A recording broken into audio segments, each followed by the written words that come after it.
ಪ್ರತೀಕಾರದ ಶಪಥಕ್ಕೆ ಬೆಚ್ಚಿ ಬಿದ್ದಿದೆಯಾ ಪಾಕಿಸ್ತಾನ? ಭಾರತ ಒಂದು ಶಪಥವನ್ನೇ ಮಾಡದಂತೆ ಒಂದು ಕಡೆ ಮುನ್ನುಗ್ಗುತ್ತಾ ಇದೆ.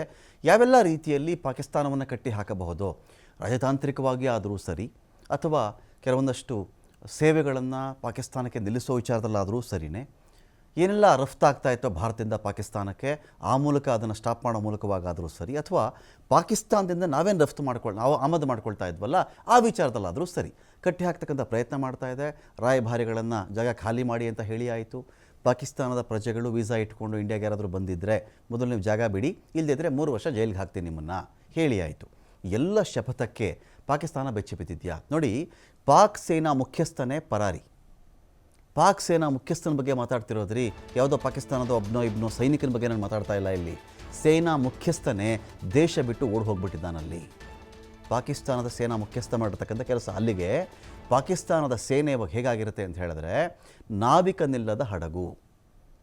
ಏನಿದೆ ಈ ಸೇನಾ ಮುಖ್ಯಸ್ಥನೇ ಮೊನ್ನೆ ಭಾಷಣ ಮಾಡಿದ್ದೆ, ಹೀಗೆ ಕಾಶ್ಮೀರ ಹಾಗೆ, ಅದು ನಮಗೆ ಸೇರಿದ್ದು ನಿಮಗೆ ಸೇರಿದ್ದು, ನಿಮಗೆ ಸೇರಿದ್ದಲ್ಲ, ನಮ್ಮ ರಕ್ತನಾಳ ಅದು, ಅಲ್ಲಿಂದನೇ ನಾವೆಲ್ಲ ನಮಗೆ ಸಂಬಂಧ ಇದೆ, ಅದು ಇದೆಲ್ಲ ಮಾತಾಡಿದ್ದು ಮುಂದಿನ ನಮ್ಮ ಪಾಕಿಸ್ತಾನದ ಜನತೆಗೆ ನಾವು ಕಾಶ್ಮೀರದ ಕಥೆಗಳನ್ನು ಹೇಳಬೇಕಾಗಿದೆ ಎಲ್ಲ ಹೇಳಿದ್ನಲ್ಲ ಇವನೇ ನಾಪತ್ತೆ. ಈಗ ಪಾಕ್ ಸೇನಾ ಮುಖ್ಯಸ್ಥ ಜನರಲ್ ಅಸೀಮ್ ಮುನೀರ್ ನಾಪತ್ತೆ ಆಗಿದ್ದಾನೆ. ಇವನು ಯುದ್ಧದ ಸಂದರ್ಭದಲ್ಲೇ ಪೇರಿ ಕಿತ್ತುಬಿಟ್ಟಿದ್ದಾನೆ ಈ ಸೇನಾ ಮುಖ್ಯಸ್ಥ. ನಿಮಗೆ ಲೆಕ್ಕ ಹಾಕೊಳ್ಳಿ, ಅಲ್ಲಿಗೆ ಇವರ ಹಣೆ ಬರಹಕ್ಕೆ ಇವರಿಗೆ ಭಾರತ ಬೇಕು, ಇವರಿಗೆ ಕಾಶ್ಮೀರ ಬೇಕು.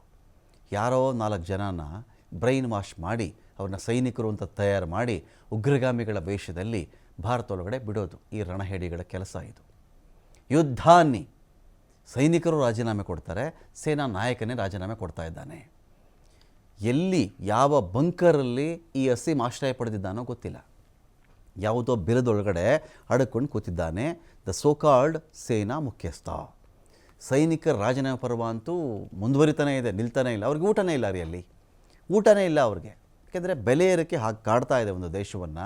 ಇಂಥ ಟೈಮಲ್ಲಿ ಊಟಕ್ಕೆ ಇಲ್ದಿರೋರು ಮದ್ದು ಗುಂಡು ಶಸ್ತ್ರಾಸ್ತ್ರ ಹೋಗು ಯುದ್ಧ ಮಾಡು ಭಾರತದ ಮೇಲೆ ಅಂದರೆ ಆಗುತ್ತಾ ಅವ್ರ ಕೈನಲ್ಲಿ?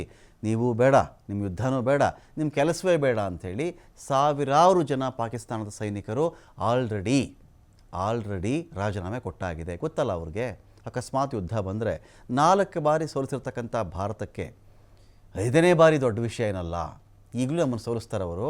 ಸುಮ್ಮನೆ ಸಾಯೋದ್ರ ಬದಲು ಗಂಜಿ ಕುಡಿತೀವೋ ಏನೋ, ನಾವಿಲ್ಲಿ ಸೈನ್ಯದಲ್ಲಂತೂ ಕೆಲಸ ಮಾಡಲ್ಲ ಅಂಥೇಳಿ ಅನೇಕ ಸೈನಿಕರು ರಾಜೀನಾಮೆ ಕೊಟ್ಬಿಟ್ಟಿದ್ದಾರೆ.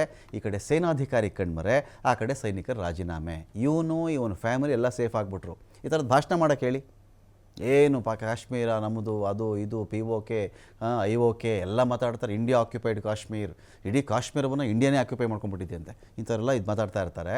ಈಗ ನೋಡಿದ್ರೆ ಇವನೇ ನಾಪತ್ತೆ, ಪೇರಿ ಕಿತ್ತುಬಿಟ್ಟಿದ್ದಾನೆ. ಭಾರತಕ್ಕೆ ಈ ಮೂಲಕ ಇದು ಮೊದಲ ಸೂಚನೆ ಪಾಕಿಸ್ತಾನ ಹೇಗೆ ಮಂಡಿಯೂರ್ತಾ ಇದೆ ಎನ್ನುವುದಕ್ಕೆ.